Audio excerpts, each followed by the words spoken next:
Hello, everybody, and welcome to Hoopatheticals. I'm your host, Jez FM, official voice of the Coburg Giants. If you're really locked into Victorian basketball, you would know this voice very well.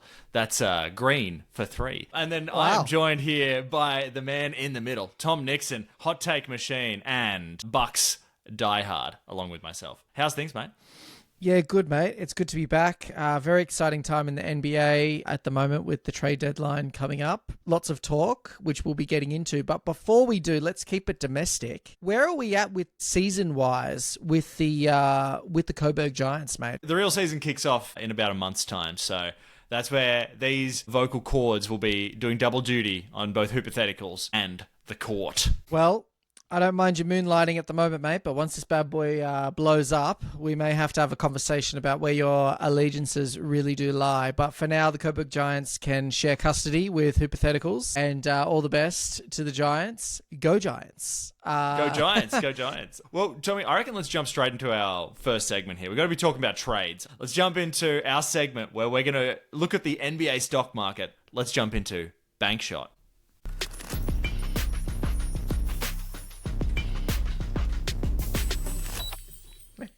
Alrighty, this is Bank Shot. This is our segment where we evaluate NBA stocks and we let people know if we're buying or we're selling.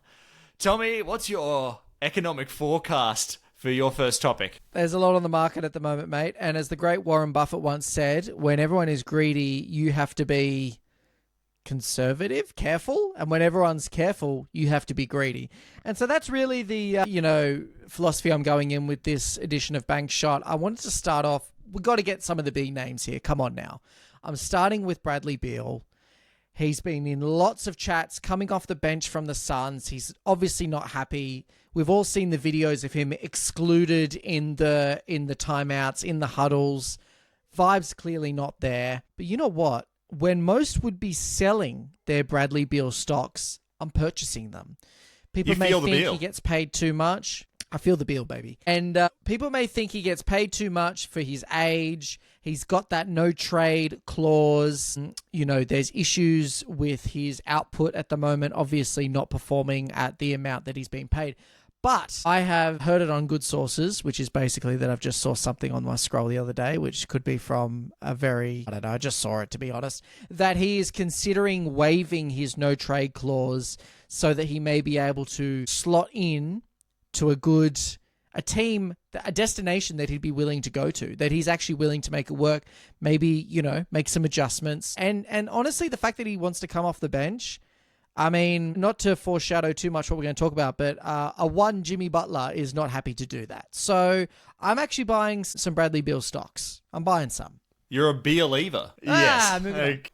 Well, all right. I like that you're bullish on Bradley Beal, but speaking of the Bulls, I've got an interesting one for you, Tommy. I actually want to get your thoughts on this before I give mine. This is the battle for the 10th seed, okay? And this is in the East.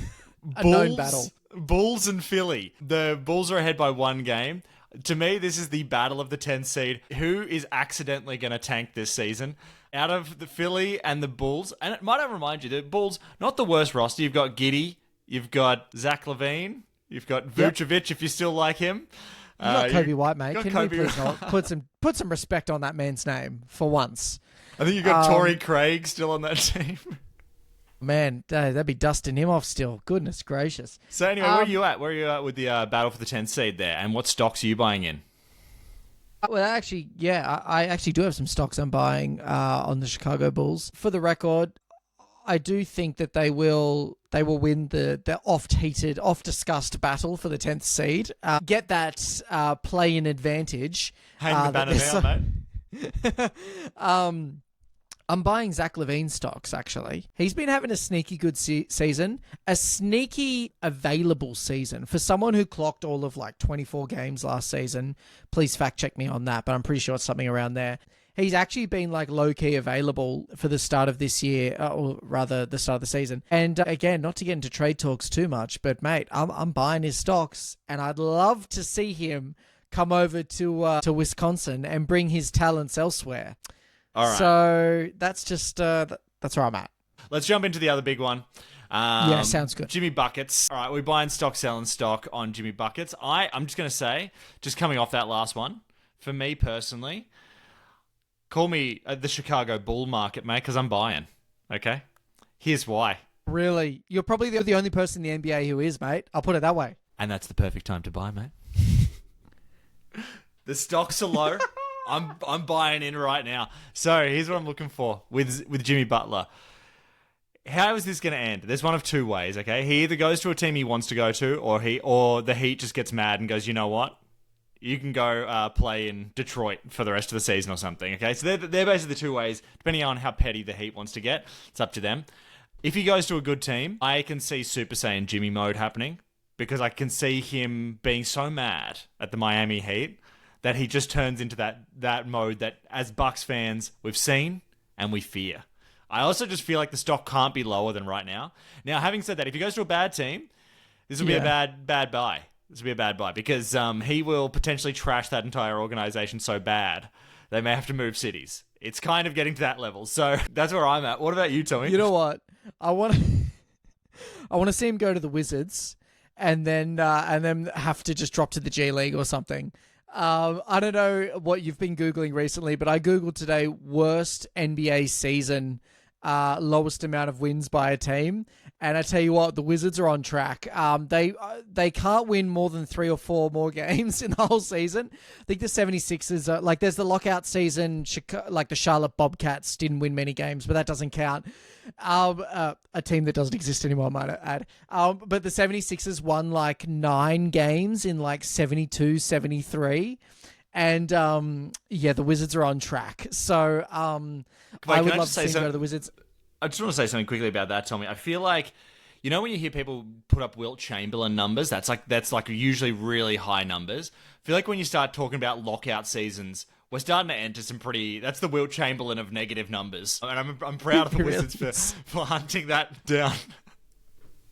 I probably, you know what? I was actually really keen on Jimmy, man. He's been playing with my heart. I was like, I didn't want him to come to Milwaukee, but I was like, nah, this, you know, they've played him. They've done him dirty. He's just a competitor. He's just a dog. You know what I mean?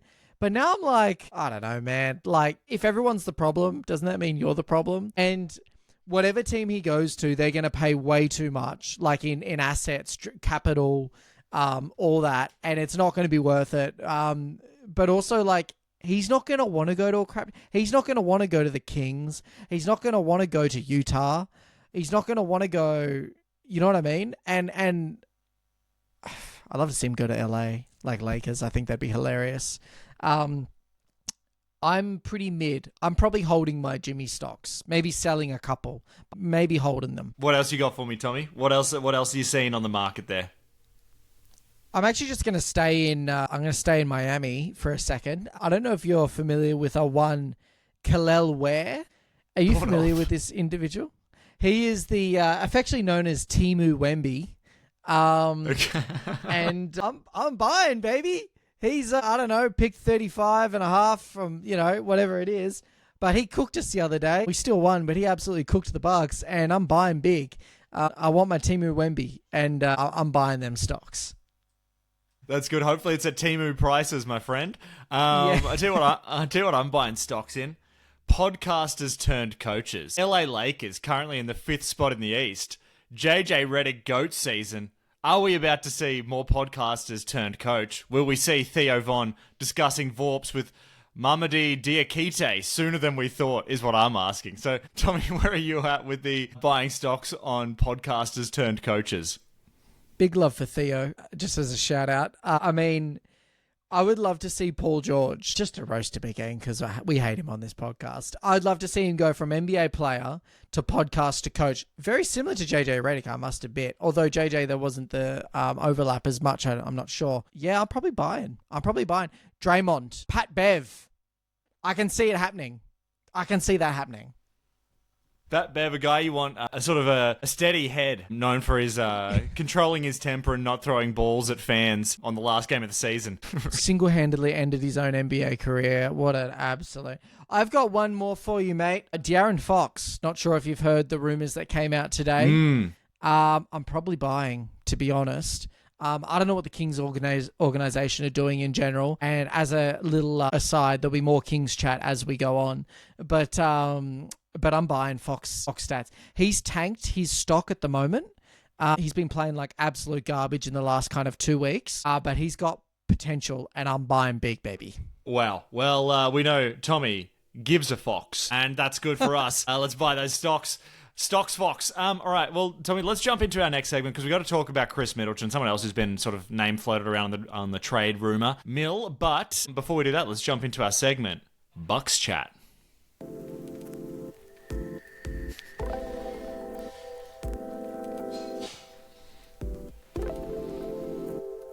Soothing music there. The reason for that is because this was the only animation I could find on the template website that had a buck in it. So it brings a very chill energy heading into what could be quite a fiery discussion about Khris Middleton's value to the Milwaukee Bucks. So let's just start there. Let's start with Khris Middleton on the trading block. What are you looking for a Khris Middleton trade? What's it making you feel? Tell me about your thoughts as a Bucks fan, Tommy. I'll start by saying nothing typifies the Khris Middleton experience more than going like 9 for 11 and 22 points to 0 from 4 and basically fouling out or whatever in back-to-back games. I mean, the reality is we're not going to get anything close to his value in return. No team wants him. He's better than DeRozan, but for whatever reason, the NBA doesn't think so. And that's the role he plays. So I actually think we should keep him, even though he's well overpaid. He is down a knee and 2 ankles. I just don't think that it'll be worth it overall. I don't think we'll get back the draft picks that we want or the players that we want. I don't know what team is going to give up like his salary in equal terms. So I think we should keep him and try and ship other names. I'm looking at you, Bobby Tortis. I'm looking at you, Pat Connaughton.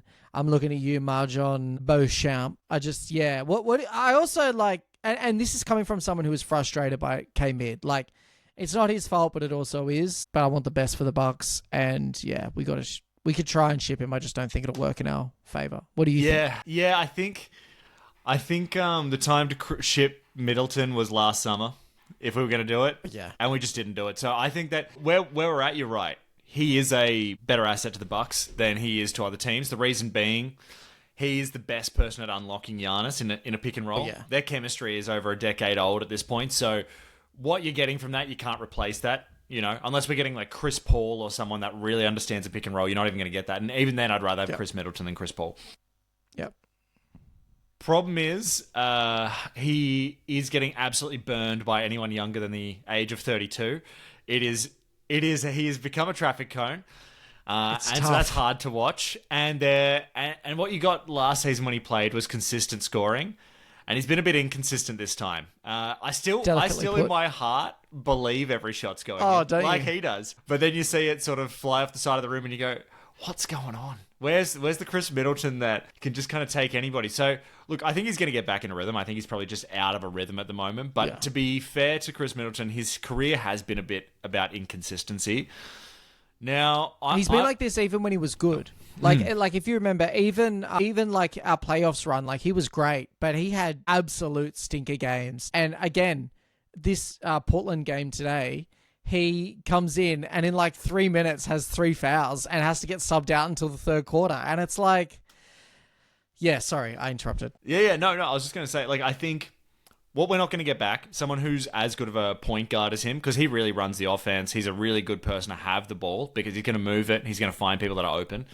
We're not going to get someone who is as clutch of a shooter at the end of games. He's going to give you both those things. And he's a pretty effective rebounder. And occasionally when someone tries to post him up, his defense is okay. So if we can get something better than that back, then maybe. But to me, there's a lot of important things in there that I just don't think you can replace. I don't see him playing big minutes, but, you know. If we can get 20 minutes out of him a game and he goes for like 15... then that I think will justify. I've seen him move his feet as well. Again, in that Portland game, there was like one play where I thought, wow, that's actually good defense. Unfortunately, that is peppered with about 8 circumstances where I'm like, they're literally calling for the pick and roll to get Khris in it so that they can cook him on the perimeter. Yeah, when I think of other players that I don't want, just going into more kind of general trade talk, don't want Ajax, AJ Green, Ryan Rollins has actually been a huge bucket for us. He, I think, is our suitable replacement for K-Mid in the sense that he has that ball handling, he has the shooting, and he can go to the rim. These are all things that K-Mid used to do. I mean, still does in some circumstances great, but I think Ryan Rollins is he's our new K-Mid, and the sooner that Doc realizes that, which I think, to be fair, sorry, as a quick aside, people have been real quiet about Doc recently because his rotations haven't been crap, and I mean, respect. Thoughts? I mean, I had a note that was is it Doc Rivers apology time? Because our most watched short is about how bad of a coach Doc Rivers is. And then I think since like December, he's the third winningest coach. I think what you're saying is he heard us loud and clear. And he heard our feedback and he's enacted it. And I tip my hat to him. Yeah, he's been like, I'm seeing Ajax starting every game for the last like month and a half. That's what I want to see. Encouraging Ajax to score more. That's what I want to see. Yeah. All right, I just had one other thing for Bucks talk. Would you do Bobby Portis for Jock Landale? Oh, yeah, absolutely. Yeah. Are you kidding me? It's a fellow countryman. Yeah, 100%. How old's Jock Landale? Sorry, I'm just going to have a little look. Actually, another thing quickly to the Khris Middleton thing while we're here, just quickly to float back to that. My only thing about trading Khris was, would it be negative too much to Giannis's mental health to trade both Thanasis and Khris Middleton in the same season? Is Thanasis still in our roster? No. Oh, you're saying potentially? Yeah. Yeah, I think it would. Yeah, 100%. He couldn't take it. It wouldn't happen. I would 100%. Jock Landale's 29 years old, by the way. 100% would take him. Yeah, Bobby, well, I mean, he's cheap. I mean, he took less money, and I think that's expiring next year or something. And I think that he actually has value other teams would take. I could 100% see him on like a Hornets or a Wizards. Rougher. I could see him on a Toronto. I could definitely see him doing that. Like a small market. I don't think big market teams will want him, but small market teams. Yeah. Did you have anything else you wanted to say about the Milwaukee Bucks there? No, I think that's it, actually. Keep it crisp. Keep it crisp. All right, well, let's crisp Middleton, mate. Let's jump right over to our poetry corner where we're both going to unleash some amazing poetry at you all. But let's head over to our local open mic night, Rhyme Out.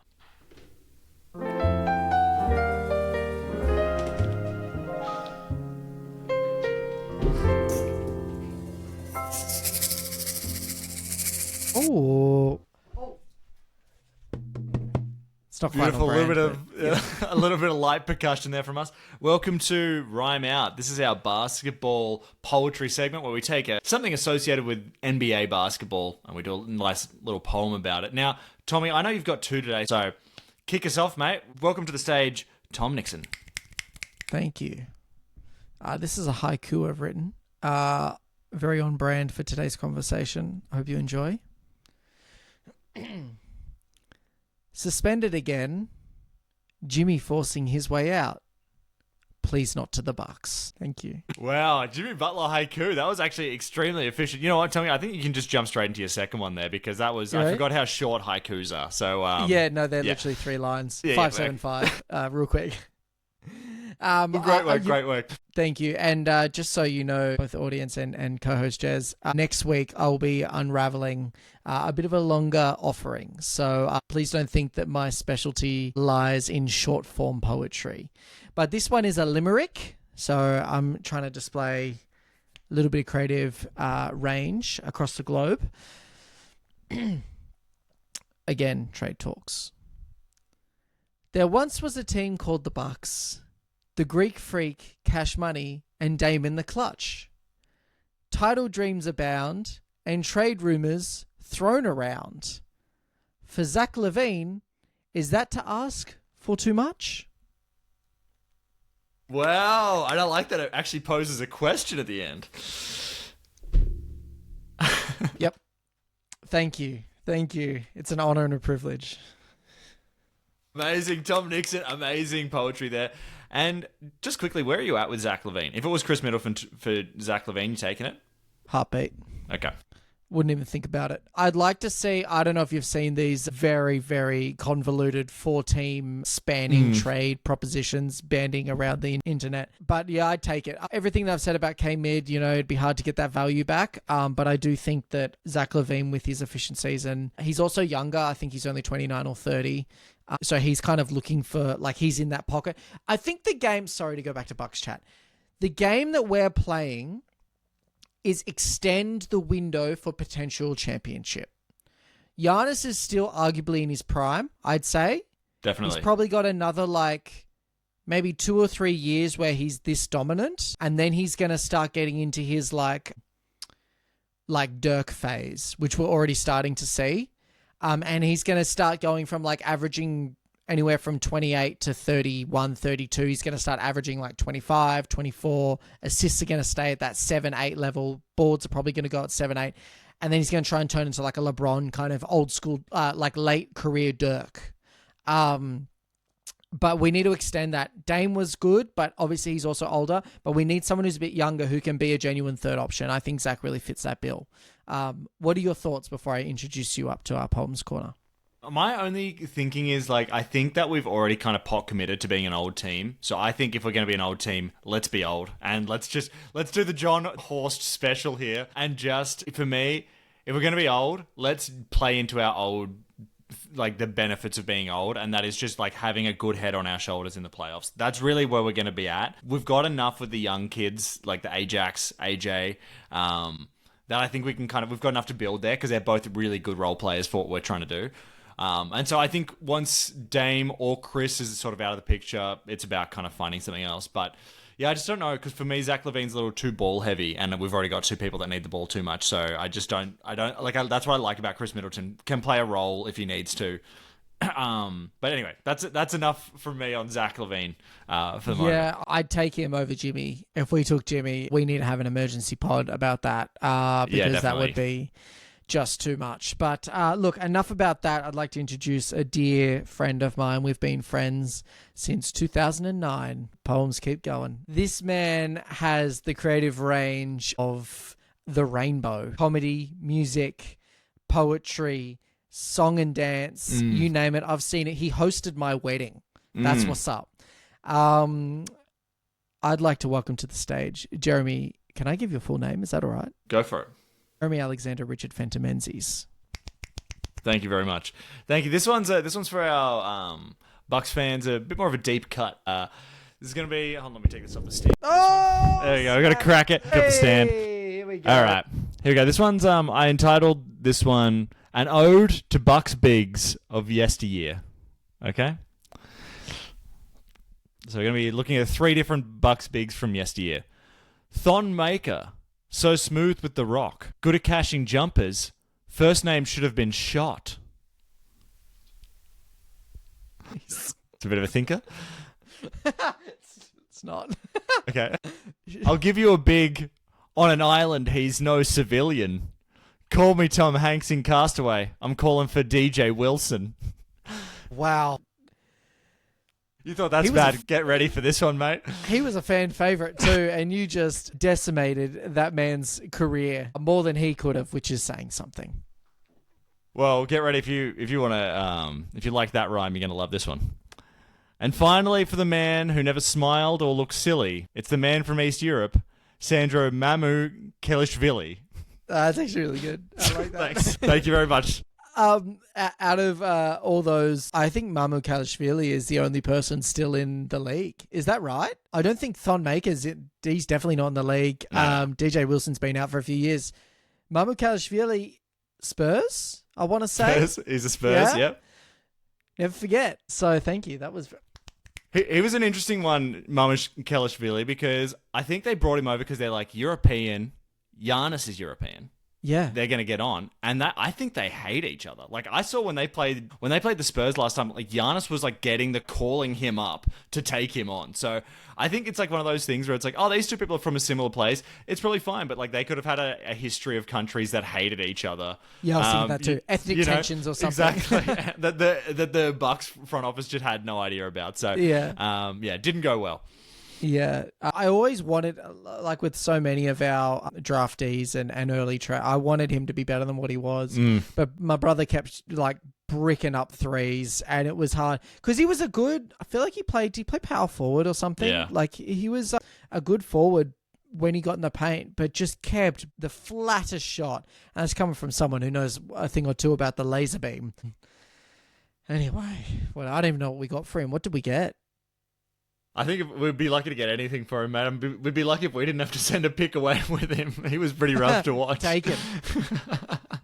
All right. Let's jump into worst fake here, Tommy. For fans of First Take, you're going to love this one here. So let me pull this up. This is our segment, Worst Fake.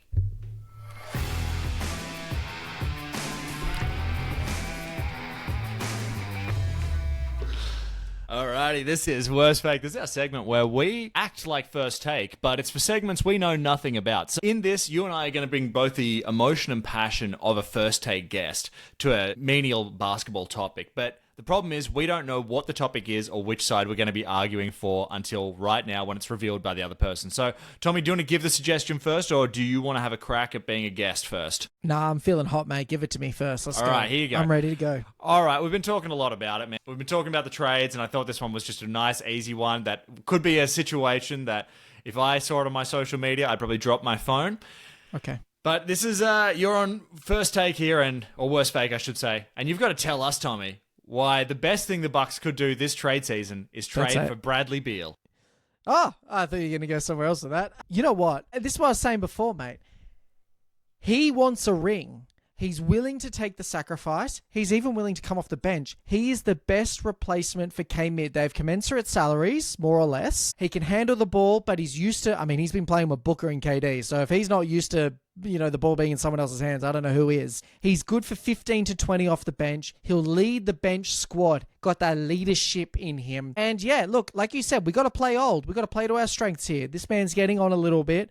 He's got like literally a 2-season window to win a ring. This would actually be the best trade for us. The salaries actually match. And I'll give you one more thing, man. I don't know if you thought about this, but who is the coach of the Suns right now? Our man. It's our man. And he's lost weight. And you know what? He's got eyes. I don't know why I brought up his weight, but he's got eyes for K-Mid. He knows his game. He knows his position. He knows where he can slot him with the team. Look, Booker's just going to have to get over the fact that K-Mid cooked him in the finals.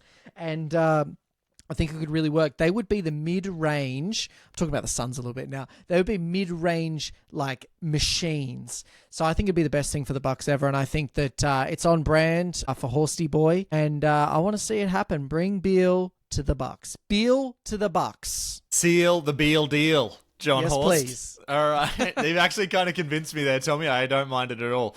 Okay. Well done. Thanks. All right, so my worst fake, I'm going a little bit off Broadway here.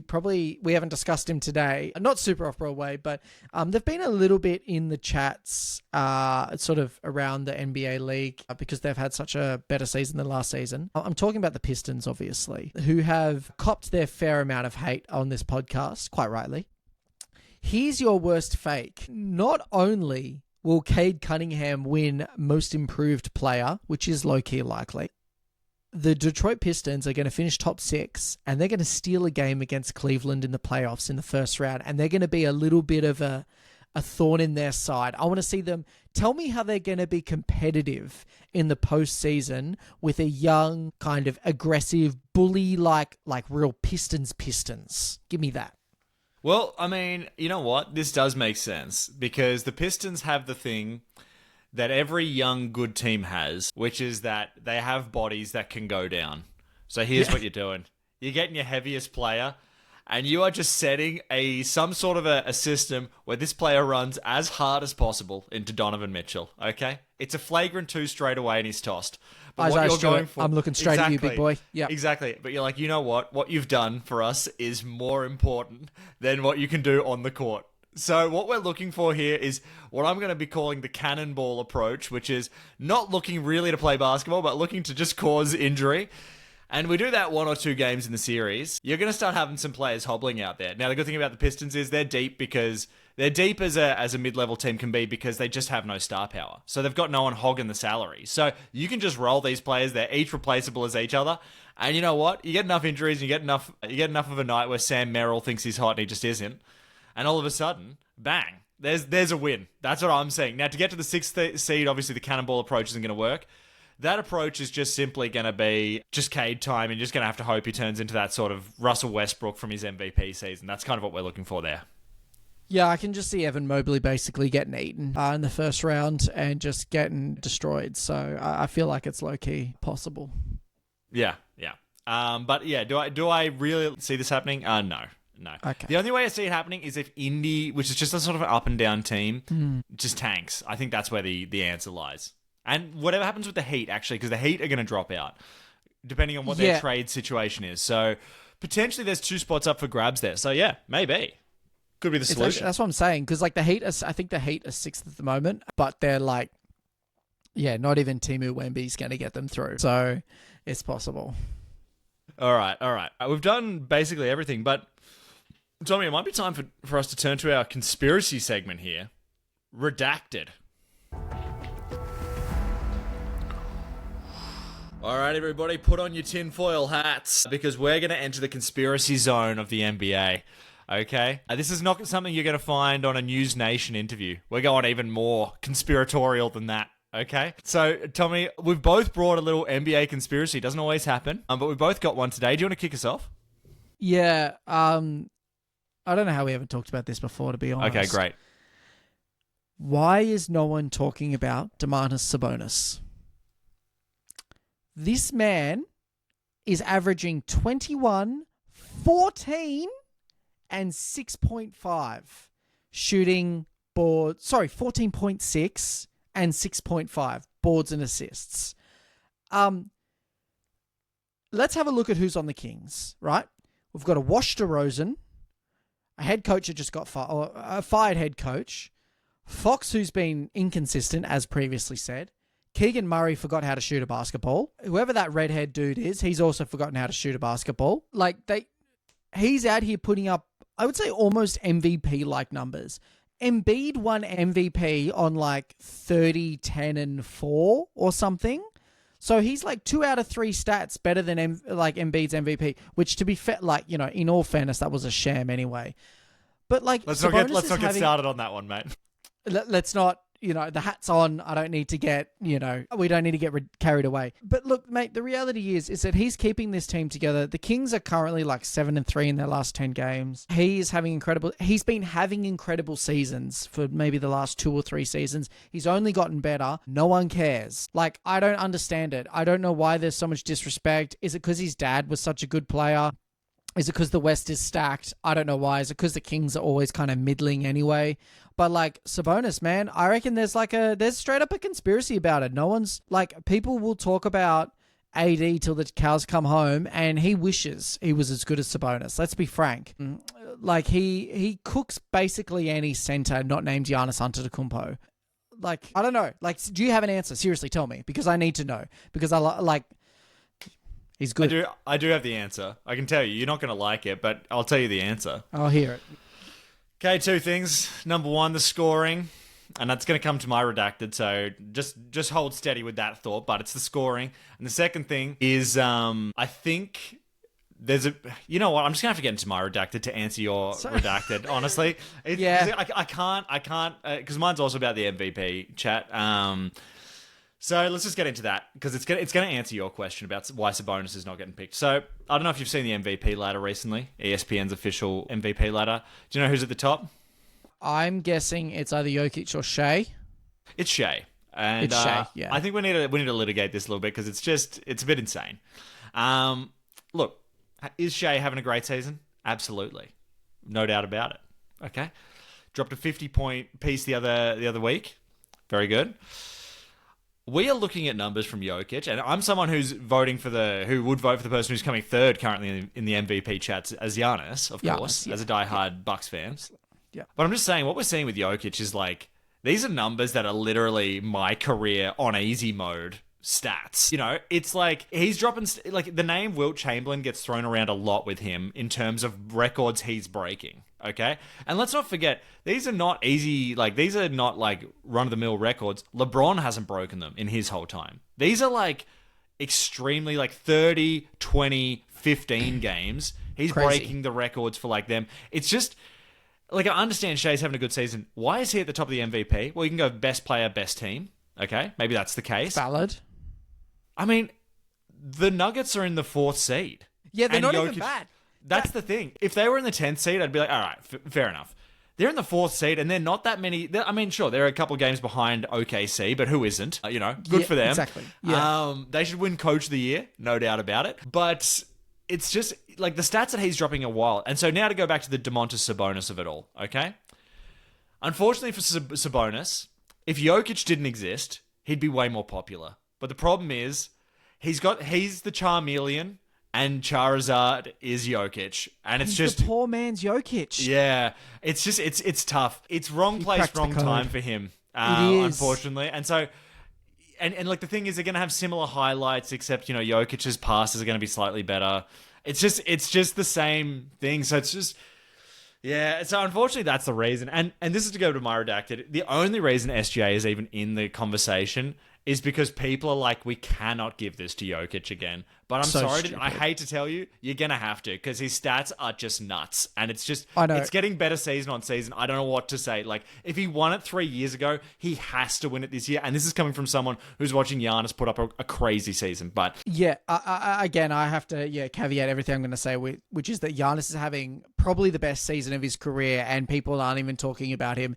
He's second in scoring. I think he's third in boards, and his assists have gone up. His efficiency's wild. The only reason people aren't talking about Giannis is because he can't hit a free throw to change his, like, to save himself. But again, the Bucks are fourth. Like, they're not even, you know what I mean? And the Nuggets, here's the thing. Jokic, like, you take Jokic out of that team, they're barely playing.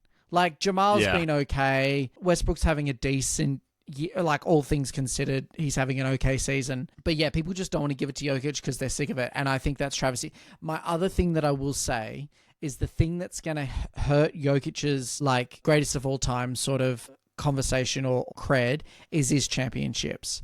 I don't know how he wins more chips, because a lot of that team are kind of getting older. They need to make better trades. And I don't know if I don't know if he goes like full LeBron and just like wills his team to another ring, which is very possible. But yeah, I just think that's the one thing people are going to be like, yeah, he had 4 or 5 MVPs, which he probably will at the end of his career, but he only had 1 ring.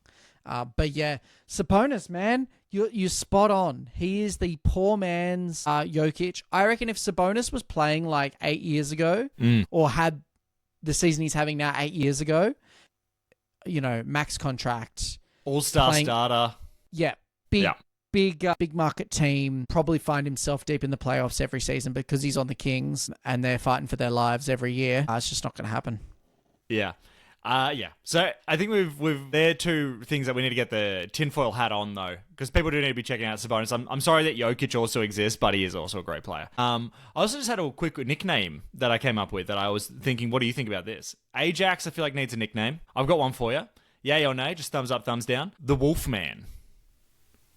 Yeah, thumbs up that. Bro's got some facial hair and is wild on top, so I cop that. And it's also like he's got the extreme athleticism that you'd expect from like a werewolf person. So I think that's what I'm saying. So let's get that going, Milwaukee Bucks. The Wolfman. And it's intimidating as well because he's like a defensive kind of minded guy. I'm just you don't have to pay us for that one, Milwaukee Bucks, but you can if you want. How he hasn't knocked himself out on the backboard yet is just beyond me. The man is flying so high. The man jumps higher than the quarter time entertainment where the people jump off the trampolines. They should just get him in the quarter time entertainment. I'd watch it. I wouldn't skip through the timeouts. Should we go to our last segment? Let's do it. The final segment, our most recurring segment, and of course a favourite here at Hoopatheticals. It's time for Agent Cody Bank.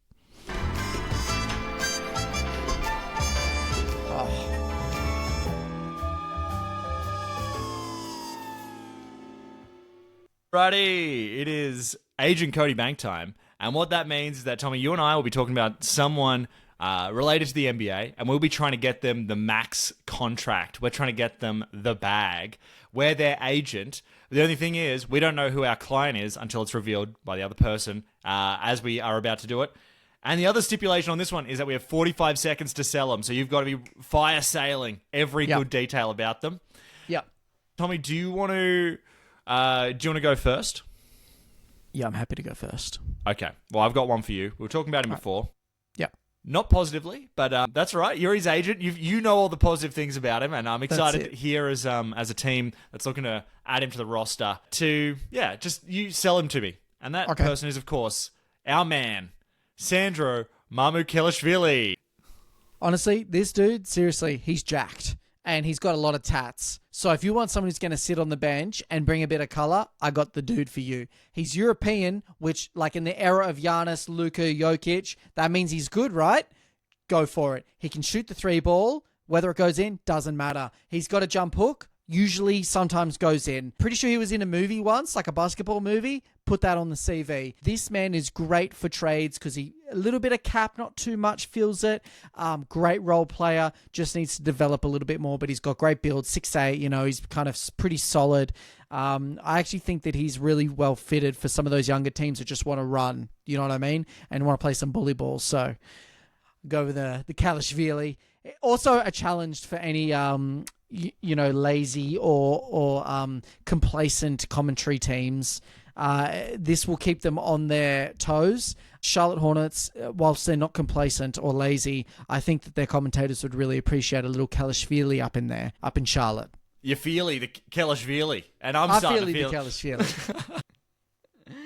All right, mate. I'm going a little bit higher stakes, a little bit more money on the table here. We have also discussed him, and I'm keeping in line with, as I foreshadowed, a bit of Kings speak. It was rumored today, very surprisingly, that one De'Aaron Fox has issued an interest. And so I would like you to try and tell me why I should bring his talents to my organization. Please, go. Well, all right, this is a simple one. Do you remember when Cat went around saying he was the best shooting big man of all time? Well, De'Aaron Fox, I think, said he was the fastest player in the NBA. So if we're going off that kind of rule, then you've got the fastest player in the NBA on your squad. Now, what's good about De'Aaron Fox? Well, first of all, he can play for any team because he's played for the Kings and he's only just now sort of being put on the trade block. So he's not looking to go to a huge market. So that's exciting. He's clutch sometimes. He's fast. He's shifty. If you're playing against an old team like the Bucks, he's going to have 50. Well, that rhymed as well. Look at me go. And other than that, I think he's youngish. Aaron Fox. Pull up your socks. It's time for De'Aaron Fox. I mean, I know we're just playing we're playing Hoopatheticals here. Goodness, I can't believe I almost said not that word. But hypothetically, I'd take him to Milwaukee. I mean, the Kings they're in a habit of trading for washed mid-range shooters. And as much as I love you, K-Mid, you kind of fit the bill. So if they want to pair up that devious kind of middle, shooting guard, small forward kind of area, that court would be looking mean with a K-Mid and DeRozan. That'd be devastating. We need to do. I would love to get a representative of the Kings and a representative of the Bucks on the call for one of these, and we just start listing players that are 36, and they start listing what assets they'd use to trade for them. Like we just put DeMar DeRozan on the table there, like maybe Ajax, maybe De'Aaron Fox. I don't know. Those two love a washed mid-range shooter. They do, and I can see the Bucks just trying to ship Middleton with our 24 pick or whatever we've got now because it's nothing in the 30s. So we don't take picks in the 30s, we take players in their 30s. So that's our MO. Give us Serge Ibaka for one more season. We think he's still got some gas in the tank. Don't bring it up. How dare you? Well, Tommy, look, we may be reconvening, depending on schedules and what have you, around sort of trade deadline time and All-Star break. We have to review the new All-Star format. It's been absolutely hammered on this podcast, so we owe it to the NBA to give them an honest review of their format. I'm fascinated to see if Joel Embiid makes an appearance. That, to me, is going to be fascinating if there's any way he can make an All-Star team. I don't think it's possible, but yeah. Do you have anything you want to leave the audience with there, Tommy? Yeah, just before obligatory Finn, I will say that Ajax is in the dunk contest, so we owe it to as part of Bucks chat. And you know what I'm excited for this All-Star break is what bizarre gimmick they're going to throw at the skills challenge. Every year, the gimmicks get more bizarre. It's going to be like Blake Griffin in a SpongeBob SquarePants outfit, seeing if he can do it against Serge Ibaka. Someone in on a moped, I don't know why, but you're going to have to like dodge them, or like it's going to be traffic cones and like, oh dear. No, I've got nothing else to leave. I look forward to our next chat where we discuss, the inevitable big trades that are going to happen at the trade deadline. Do you have anything else you'd like to add? Well, call me a great white, mate, because Finn. Finn.